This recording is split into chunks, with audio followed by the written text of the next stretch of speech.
du drive dans sa composition automnale-hivernale au chaud. Voilà. Avec deux drives, le drive 2, le drive 1, une entrée unique pour avoir deux fils, une fluidité et l'accueil de toutes les personnes qui ont besoin de se faire dépister.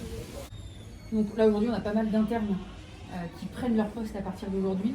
Donc on a décidé de tous dépister, toutes les nouvelles prises de poste sont dépistées, qui viennent d'horizons différents, de régions différentes, et puis principalement de régions qui étaient des zones écarlates avant le confinement, et donc avec un risque qu'ils arrivent avec l'infection sans pour autant avoir de symptômes, puisqu'on les fait entrer en population vulnérable ici au contact des patients.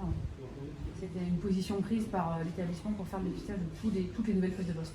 Là, c'est vraiment une gestion médico-administrative, purement de la prise de rendez-vous. Dès qu'il y a une question médicale compliquée, il y a un déport soit vers la médecine de ville, vers le médecin traitant. S'il y a une question médicale urgente, il y a une ligne d'astreinte médicale qu'on a créée spécialement pour le Covid. Et en l'occurrence, c'est moi qui gère cette ligne-là sur la vie médicale, mais c'est un renfort pour les patients s'il y a besoin, les médecins de ville, les structures, les différentes instances. Ouais. Donc elles ne sont pas de conseil médical, mais elles ont un poste purement administratif.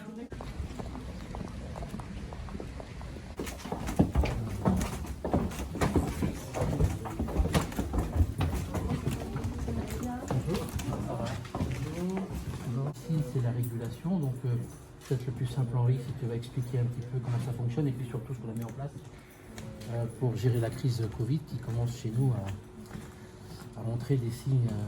Des signes avant-coureurs de complications, effectivement, Madame le maire. Donc vous êtes ici dans le centre organisationnel un petit peu, sur comment sont organisés et répartis les secours et les soins dans le département. C'est un peu ici que on coordonne un petit peu toutes les choses. Donc on reçoit actuellement entre 450 et 500 appels. Une situation bien différente du mois de mars où on était en situation de tension sur le nombre d'appels. Maintenant, c'est pas tant le nombre des appels qui nous perturbe, on va dire, c'est vraiment la problématique sanitaire avec une situation qui se complique de par le fait d'avoir de plus en plus de cas positifs dans le département. C'est le quotidien de volume. Pardon. Allez-y. Voilà, donc ça c'est la pièce, c'est partie des prélèvements que l'on considère comme prioritaires.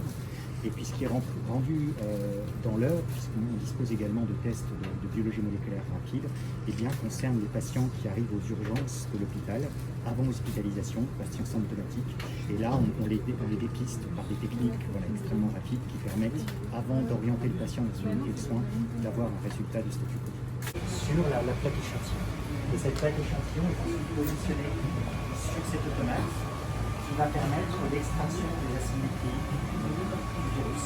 On a différents profils de personnes qui sont pour la grande majorité des personnes plutôt sans expérience, des jeunes sortant d'école. Voilà, mais ça se passe très bien, c'est une moyenne d'âge très jeune, ça nous rajeunit. Ça doit être à peu près 25 ans la moyenne d'âge. Donc c'est aussi des personnes qui sont disponibles sur des horaires décalés, qui changent tout le temps, 24-24, puisqu'on leur demande pratiquement tous les jours de changer quelque chose dans le planning.